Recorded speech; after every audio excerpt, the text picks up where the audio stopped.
Somewhere around 1958, 59, 60, I realized that what I was publishing was not getting us very far, very quickly. And so Elvis Presley became popular, and everybody wanted to play the guitar. And so I looked for a guitar writer in New York City. Anyone who wrote an article for a magazine, I called them up. Whenever a magazine article referred to a guitarist, I would call them up. And I couldn't get anybody to write for us. After a while, I began taking it personally. Wasn't I good enough?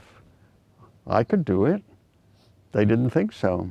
So I bought a guitar, bought a couple of method books, taught myself how to play the guitar, and figured out a way that I could write a guitar method that I thought would become popular. I'm not a composer, I'm not an arranger, but I am a writer. And so I planned out the book, what should be on every page. I picked out songs to go on certain pages, and other pages should be original. Our freelance editor was a violinist. I sat down, presented it to him. I said, this is what I want to do. Can you flesh it out? And he said he could, and he did. We published a book called Alfred's Basic Guitar Method, and it was hugely successful, almost instantly. And I thought, oh boy, I'm on my way now. It was a very good book, and it was the right book at the right time. And that really helped that was the start. We now had enough sales, so we had enough money to begin expanding the number of publications we would come out with. In the early days, when I printed a book, I arranged with the printer to give me 90 days before I had to pay for the printing, which meant, seeing I didn't have much money, I had to sell enough copies in 90 days to get enough money to pay the printer. And so I learned how to market. I learned how to promote.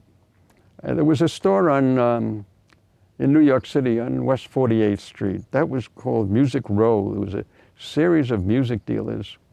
His name was Jimmy, Jimmy's Music Shop.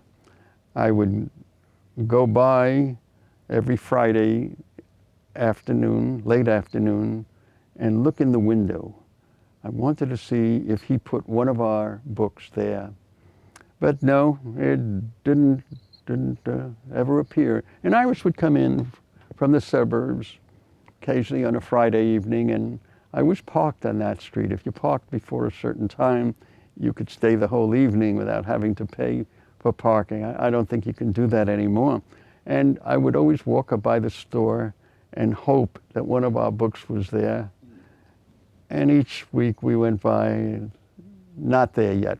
So I went in one time to Jimmy and I said, Jimmy, I'm giving you very nice publications.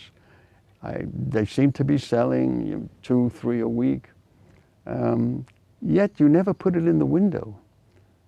I said, I think if you put it in the window, meaning you think it's very good, it will sell more, because this is a busy street. A lot of people go by, and I'm sure if they see the book, that many of them would want to buy it. So how do I get it in the window? He said, oh, that's easy. Give me 5 free copies and I'll put it in the window. It didn't have to be good. Just give free copies and the dealer will put it in the window.